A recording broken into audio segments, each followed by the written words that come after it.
بسم اللہ الرحمن الرحیم۔ اولاد اللہ تعالیٰ کی عظیم نعمت ہے،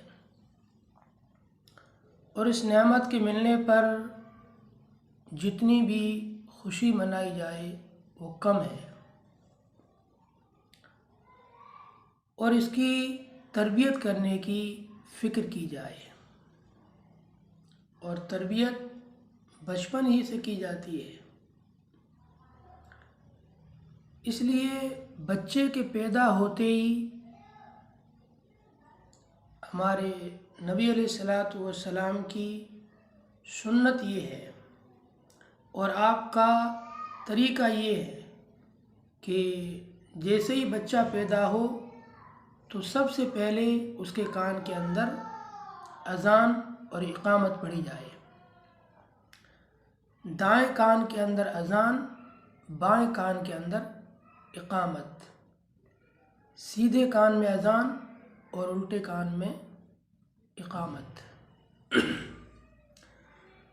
اور اس اذان و اقامت کے بارے میں احادیث کے اندر اور حدیث کی کتابوں میں کئی احادیث آئی ہے۔ ان میں سے ایک مشہور حدیث ہے، عن رافع عن ابی رافع رضی اللہ تعالی عنہ قال سمعت رسول اللہ صلی اللہ علیہ وسلم اذن فی اذن الحسن بن علی حین ولدته فاطمۃ بالصلاة او کما قال راوی۔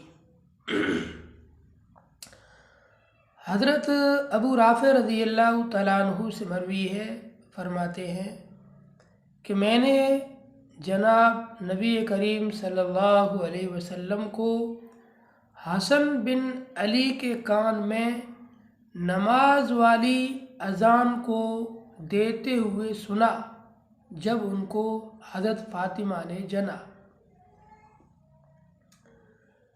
جب حضرت فاطمہ جو نبی علیہ الصلاۃ والسلام کی سب سے چھوٹی اور سب سے پیاری اور لاڈلی اور چہیتی بیٹی ہے، ان کے گھر میں ایک بچے کی پیدائش ہوئی جس کا نام حسن رکھا گیا تھا۔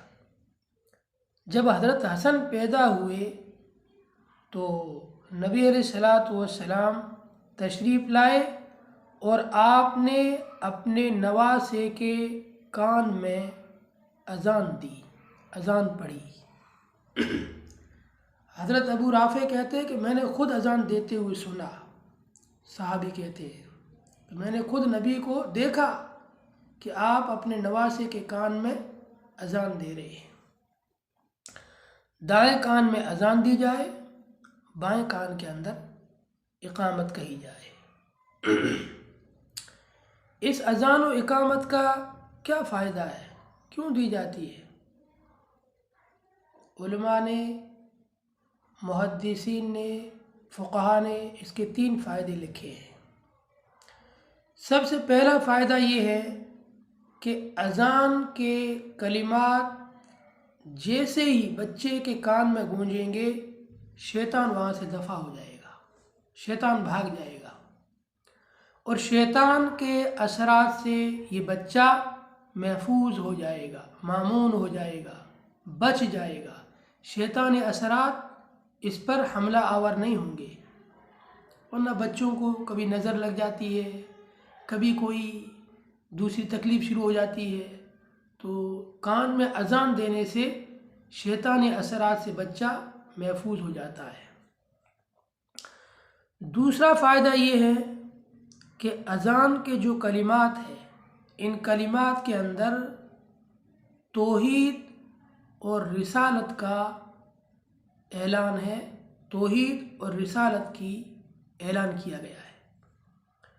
اشہد ان لا الہ الا اللہ و اشہد ان محمد رسول اللہ۔ تو توحید و رسالت، اللہ تبارک و تعالیٰ کے ایک ہونے کی گواہی دینا، اور حضرت محمد الرسول اللہ صلی اللہ علیہ وسلم کے رسول ہونے کی گواہی دینا۔ جیسے ہی بچہ پیدا ہو فوراً اس کے کان کے اندر اللہ تعالیٰ کے ایک ہونے کی آواز پہنچی اور نبی علیہ الصلوۃ والسلام کے رسول ہونے کی بات جا کے پہنچی، اس کے دل پر اس کا اثر ہوگا۔ اور تیسرا فائدہ یہ ہے کہ اذان کے اندر حی علی الصلاۃ حی علی الفلاح کے کلمات ہیں۔ اس بچے کو نماز کی دعوت دی جا رہی ہے، کامیابی کی دعوت دی جا رہی ہے۔ یہ بڑا ہو کر کے اس اذان کا اس کی زندگی میں اثر ہوگا، یہ اللہ تعالیٰ کا فرما بردار بنے گا، نبی کا عاشق بنے گا، نماز کا پابند بنے گا اور کامیابی کے راستے پر چل پڑے گا۔ انہی فوائد کے تحت بچے کے کان میں اذان دی جاتی ہے۔ اذان اور اقامت دینے کے بعد بچے کے کان میں تعوذ پڑھا جائے۔ تعوذ کہتے ہیں ہر قسم کی مصیبت، بیماری، تکلیف، پریشانی اور ہر قسم کی مصیبت سے اللہ تعالیٰ کی حفاظت میں آ جانا تعوذ کہتے ہیں۔ اس کے لیے ایک قرآن کریم کی آیت ہے اور ایک حدیث میں دعا بتلائی ہے، دو چیز پڑھ لیں۔ قرآن کی آیت پڑھے، انی اعیذها بک وذریتها من الشیطان الرجیم۔ نیت کرے، اے اللہ میں اس بچہ یا بچی جو بھی ہے میں اس کو آپ کی پناہ میں دیتا ہوں شیطان مردود کے شر سے، کہ اس کو شیطان کوئی بھی نقصان نہ پہنچا سکے۔ پھر یہ حدیث میں جو دعا بتلائی ہے یہ دعا پڑھ لے، اللہم انی اعوذ بک بکلمات اللہ التامات من شر ما خلق ومن کل عین لامہ ومن کل شیطان وہامہ۔ اے اللہ میں پناہ دیتا ہوں اس بچے کو آپ کے کلمات کے ذریعے سے، آپ کی پناہ میں دیتا ہوں آپ کی تمام مخلوقات کے شر سے اور ہر قسم کی بری نظر سے اور ہر قسم کے شیطانی اثرات سے۔ نہ اس پر شیطان کا کوئی اثر چلے، نہ کسی کی بری نظر لگے، نہ اس کو مخلوقات میں سے کوئی مخلوق کسی قسم کا کوئی نقصان پہنچا سکے۔